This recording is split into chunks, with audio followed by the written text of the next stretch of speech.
looking at our players of the week, defensive and offensive players. Let's go ahead and start on the defensive side of the ball, where we talked about it last week, where the defensive guys showed up and they showed out. And when there was lackluster quarterback play all over the league, and the first week, we didn't get that with defense. Defense guys, they showed up, they showed out, and they put on performances in week one. And we got that again, more great defensive performances. So, Drew, I'm going to go ahead and ask you first. We probably have the same defensive players of the week, so we're probably going to go ahead and we're going to shout out maybe a guy or two. But the defensive player of the week for you is who?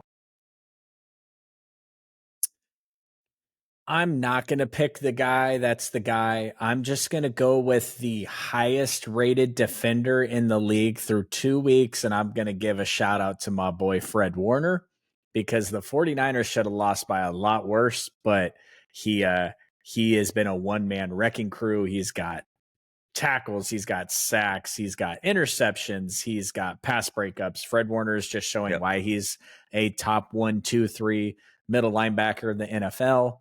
But no matter how good his performance was, it did pale in comparison to a certain number 97. And I'm not talking about Nick Bosa. I'm talking about the 97 that plays for the Detroit Lions. How many sacks did Mr. Hutchinson have?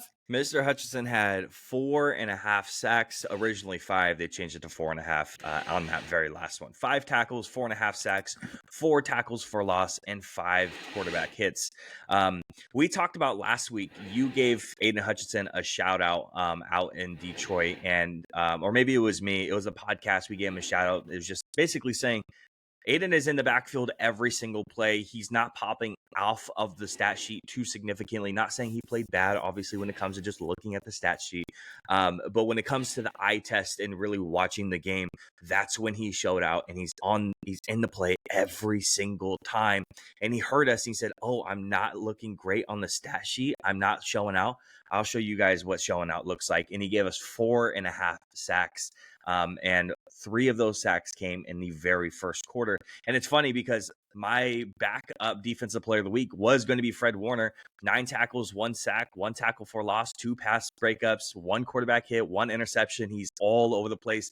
I had the Cowboys game on at 10 o'clock, and then I had Red Zone on the other side, watching both of them. And it just felt like every single time I'm listening over at Red Zone, Fred Warner is doing something different every single time. So we talked about before the season started that Micah was going to be really the front runner for the defensive player of the year, especially since everyone else kind of has theirs, right? TJ Watt has his, Myles Garrett has his, Nick Bosa has his.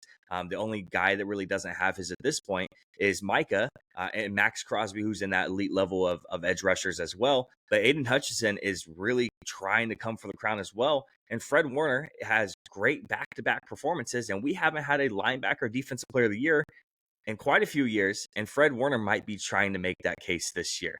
I only have one other guy I want to shout out for defensive player of the year, of the week, and that's going to be Dennis Gardeck, the linebacker out of the Arizona Cardinals, who had 6 tackles, 3 sacks, 4 tackles for loss, and 3 quarterback hits. That's what this defensive player of the week is also about, is not just shouting out who the best defensive player of the week is, but also shining a light on some of the guys who maybe aren't household names.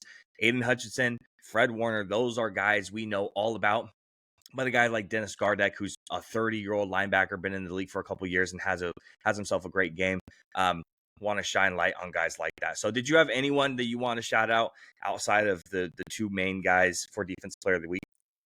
I just wanted to throw 2 interesting stats out there for 2 guys. Aiden Hutchinson, 6 sacks, 4 QB hits, 17 pressures with a 42.3% win rate.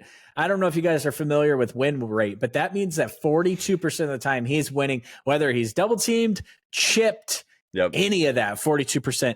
All those are the best in the league through week 2. And then I also have to shout out a certain Raider, Max Crosby, because Max Crosby played 100%. Shout out to Josh Dubow. He works for the Associated Press. He put the stat out there.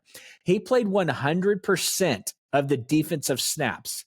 Now, that's 2 weeks in a row, by the way. Since 2022, this has been done by 5 players. Derek Brown did it once. Greg Gaines did it once. Aaron Donald did it once. Nick Bosa did it once. Max Crosby has done it 15 times since 2022. Max Crosby 15 times. That is a player I will go get. I'll give you guys a little behind the scenes look into the podcast here. I got a new podcast studio coming soon. Should be live next month. I'm going to have a much better backdrop here, maybe some jerseys. And if I'm going to go get some jerseys, I'm going to tell you Max Crosby would be the only piece of shit Raider that I would ever consider to make the wall. And he's highly in consideration. So 15 times. So, yeah, I mean, it just seems like one of those things where we talked about Aiden Hutchinson wasn't going to win Defensive Player of the Year this year because they were, there's always the guy that gets close and doesn't get it before Aiden Hutchinson said, nah, 2020 podcast, you got it all wrong. I'm just going to go blitz, go nuts. And, the only downside to that is he had 5 sacks and they still lost. That's an absolutely ridiculous stat also. So, but it doesn't matter. That's he did his damn thing. The Buccaneers only scored 20, but their own damn head coach doesn't think they're going back to the playoffs this year. So it is what it is. Looking at the other side of the ball, the offensive players of the week. I'll go ahead and start off on this one, and I'm going to give a big shout out to the guy who just absolutely tore up our defense. No, not Mr. Derek Carr. Let's pump the brakes a little bit. I'm going to go ahead and give a shout out to Alvin Kamara. 115 rushing yards, 3 touchdowns on the ground, and let's go ahead and add in 2 receptions for 65 yards and an additional touchdown. So 4 touchdowns on the day, and he's racking up 180 total scrimmage yards. So for me, that's the offensive player of the week. He really showed out, and he made the difference on the team. Yes, obviously Derek Carr could get a close consideration. I added another quarterback for a backup spot for me for offensive player of the week because I feel like he was the best quarterback out of the entire week, especially when you shred up a team 41-10. But go ahead and tell me, who is your offensive player of the week?